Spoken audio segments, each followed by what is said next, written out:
So you want to start a concert series. It's a great idea. It's a great way to build wealth.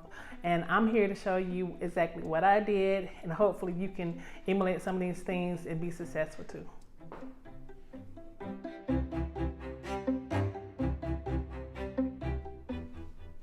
Hi and welcome to my channel. My name is Deanna and I want to speak to you all today about starting a concert series. Now, I had a concert series that I started that I ran for 5 years, pretty much from scratch, and I want to detail to you step by step the things that I did in order to be successful. So here we are. Be sure to please like and subscribe to my channel. Let's get wealthy together and let's just continue to make this a community thing. I share with you the things that I did to be successful, and in the comment area, please be sure to do the same. If you have some kind of input on the topic that we're talking about, chime in. Let's do this. Let's get wealthy together. So I'm all about sharing as much information as I possibly can in order to get you to success with some of the, according to some of the things that I did. This is pretty much gonna be story time. I'm just gonna go off the top of my head as the things that I did. So like I was saying, I was living in the DC area, and Maryland, DC is a suburban area, and was given a mandate to start a concert series.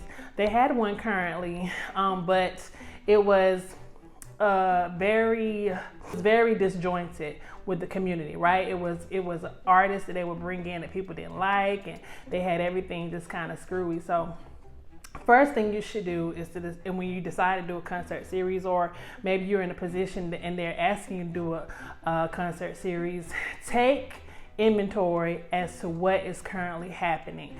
One thing that I noticed when my predecessor had a concert series, she would bring in people that the areas residents did not care for that type of music. She had people out there playing like a banjo or something, and this clearly was not. This area was primarily minority, a lot of African Americans, few Hispanics, some Caucasian as well, but none of those people were really interested in a banjo playing person singing on a mic. And also, she had it flush against a building in a corner. And so it wasn't even inviting for people to even want to attend. One thing you're gonna have to do when doing a concert series is determine the location. Where is it gonna be? Are you gonna have it on the field somewhere? Are you gonna have it on a property somewhere? Wherever it is, make sure that people, even if you're in a like a area like a shopping mall or something like that, make sure it's in the area that's going to be attractive to people to kind of walk up and want to enjoy the music and things like that. Make sure it's not, they don't have to go looking for it.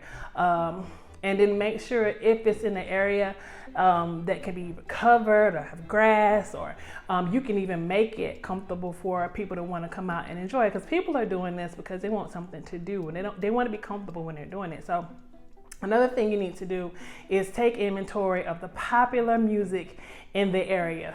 What is it? Are you in Nashville area, and a huge draw would be country music? Are you somewhere where, like in DC, go-go is the thing, or in Atlanta there's a whole nother vibe? It just depends on where you are located. Take inventory of that and be able to produce musical acts that are, that will draw, especially people that have a following. If they're a local band and they have a following, that's even better, because all you gotta do is put it out there coming, and people will follow them regardless. So take inventory of the actual people, the type of music that people like in the area. But I would say to diversify. Don't just do country music because the majority of the people in the area like country music. Be able to be appealing to different types of people, especially if you're doing a summer concert series where there's multiple concerts. If there's going to be a concert every Saturday, every Friday, or every Thursday, whatever day you choose, somewhere in there, plug in some options for people outside of the regular norm in order to keep everything balanced, okay? And you don't always have to go so far left and so far right.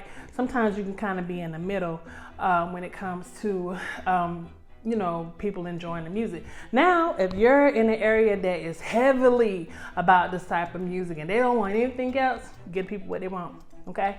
When it comes down to finding bands, one thing I did was I would go to different festivals in town and I would see the different bands that were out, and I took notice of the promoters. Some promoters you can actually hire in order to manage the whole band situation, or you can do it yourself. Now, I ended up meeting a guy that was over a wine festival, and I noticed during the festival he had quite a bit of different local bands that people seemed to really enjoy. And so I met him and I asked him, I said, hey, would you be interested in finding bands for this concert series that I'm going to put together? Simply because I did not have full knowledge of how to reach out to the bands and what to do. Now, the first few I did it myself, and when I tell you my phone was ringing up the hook with people wanting to, you know, be in the concert series, when that was only a small portion of my duties of that position at that time. And so I didn't have time to be auditioning bands and listening to bands again. So I needed a middle person. So I met him while doing some canvassing at the other properties and going to other wine festivals and things. And so I met him and he said yes. Now, fortunately, I was given a budget for this. I had money in order to pay him and for him to pay the bands, right? And this company gave me just a set amount. It wasn't a huge amount, but it averaged out to be about between $500 and $1,000 per Saturday, right? And so luckily we had that. I could prepay him. We had a contract. I could prepay him. He was the second guy I ran into too. I had another guy at first and he blew it. And I basically gave him a deadline of like, I need this by this date. You need to sign. I need, you know, all this stuff. And he blew it. And so I found a second option. So you may not always, it may not always work out with the first promoter that you find, but be sure to find somebody reputable. The first guy was kind of like flashy and came in there with all these goals. You know, he just was doing the most. And then the next guy I found was like a normal guy that just knew a lot of bands and he had a love for music. And he also had a nonprofit that gave students instruments. And so he was just well liked in the community. You know, find the right person to partner with. You know, some of these flashy people that think that they know everybody, they just really don't have any pull anyway. And I'm so thankful that I was able to stick with my options. Like I had options. I was talking to different people. I had this budget, right? So say you don't have a budget. If you don't have any money, you're gonna have to find sponsors.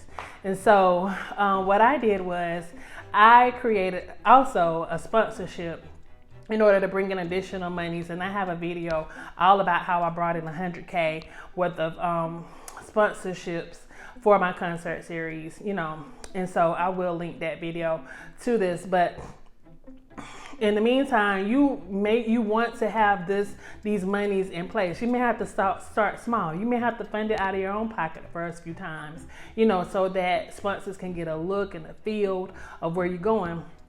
And sometimes you have to choose. Sometimes you may want to choose a venue that's pretty popular. You know, contact a shopping mall. Contact, you know, wherever that people will go and would like to hang out, and reach out to them and see if whether or not they would be interested in having a concert series. And sometimes you could say, hey, we're going to have a summer concert series and it's going to be at this place, and bring your chairs and bring this, bring that. And then sometimes you can even make those announcements on social media, use their email list and send that out. Or if you can afford a radio spot, do that, you know. And if you can't afford a radio spot, barter with the radio station, see if they give you something. You know, if I supply whatever to you, would you supply me with a few spots on the radio station to get this thing going?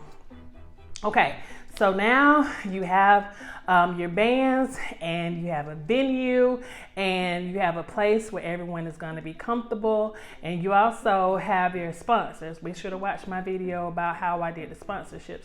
And so what you're going to see is it's going to grow. My first concert, I probably had 20 people there. It was 20 people there. And from there, it grew. I started having him to bring in, I started paying really close attention of what was working and what wasn't working. Should we move? I had the band up on the tent. Should I move the tent? Should I face it another direction? Do I need to put it where a lot of people are walking through, or how are we facing the speakers? Can people in the neighborhood hear the music? Is the city on board? Am I on the city bulletin board to show that I'm having a concert series?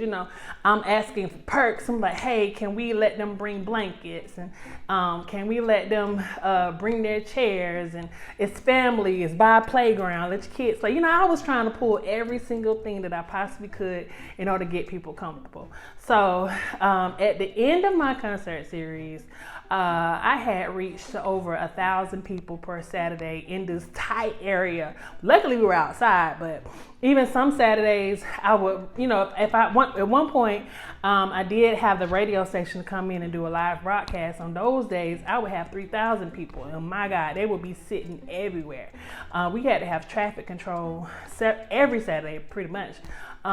Just because of the spillage, and we were looking at putting people into a different place because we had quickly outgrown the area. So if you are accommodating to the community, give the community what they want. If you don't know what they want, ask them. Do like a survey, or if you're gonna be in a certain area, maybe you can just ask people, like, what kind of music do y'all like? Or figure out on a radio station what is the most popular radio station in the area and emulate that music. Bring in artists that have a following already. If you don't know if they have a following, find them on some kind of social media and see how their concerts are going. If you don't have a whole lot of money to pay them, you got to pay them something. I don't care if it's $500, you have to pay them something. And you could use that as to say, hey, I know that there's going to be a lot of people at this concert series, and if you guys come and you rock it out, then people are going to hire you for their birthday parties, for their weddings. Use this as your platform to advertise who you are. If you help me, I'm guaranteed you'll make way more money on the back end for a whole lot of years if you simply come to my concert series, especially if you're a popular band. And don't forget your marketing. Send out mailers. You can mail to a list of certain zip codes on Vistaprint. It's not a whole lot of money. Biggest thing you don't have to pay for probably is postage. Even a designer, you can design some stuff on Canva, get it out.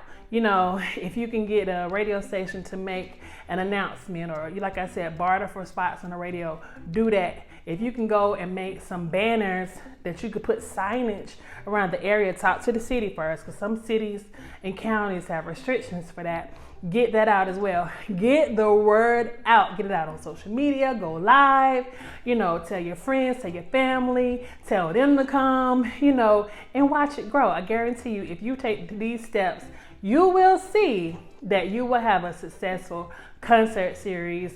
And just make sure that you just do everything by the book. The city may say, hey, you need to have a permit. Get your permit first. If you need a permit, go start looking at the permit process months before you want to start your concert series. If you want to go from May till September, check out the weather. Like, I remember I tried to do a concert series from May to September, and I was finding that I was canceling the concerts every Saturday in May because it was a heavy rain season. Know where you are, know the things that are going to affect your concerts and your customers, and make sure that your attendees feel welcome. Even if you have to make an announcement, make sure your sponsors feel welcome. Let them set up tables, let them speak to the attendees. Even for the concert goers, we would have games in between the sets. Like, we would do fun things. Like, I remember one time we made up this whole contest that we had the Guinness Book of World Record person there, and we needed to create the most people doing the bump. Y'all know that dance, the bump. Well, people was like, here for real? And so it was all made up, but we made sure that people had fun every single Saturday. They brought their children, and they weren't allowed to drink in front of our face, in front of my face. Like, I wouldn't let people walk in with open containers, but if they had a cup with a top and I didn't know what was in their cup, I didn't say anything. I knew they were drinking, but I didn't see it. So just make sure that you can make it a fun family event for as many people as possible, and you will see this particular event grow, and your concert series will be successful. As a matter of fact, a lot of different organizations around town will even emulate you or ask you to do one for them. That's what happened with us. So a lot of money was made off of the concert series every year, and I actually wish that sometimes I wish that I did it on my own, as the money was coming to me, my own company, but I was hired to do that for a company. But that just goes to show a lot of the things that we do for these companies, we could clearly do for ourselves. We really don't need their support other than monetary wise, but the skill, if you have the skill to do these types of things, you most certainly can with success. So hopefully this will help you with your concert series. I would love to hear how it goes for you. Please leave a comment. Let me know if you have any additional questions, or if you try a concert series, or if you have done one in the past. What are some of the things that you did a little different than what I did that made you find success? Okay, all right. Thank you so much. I'll see you next time. Have a good one.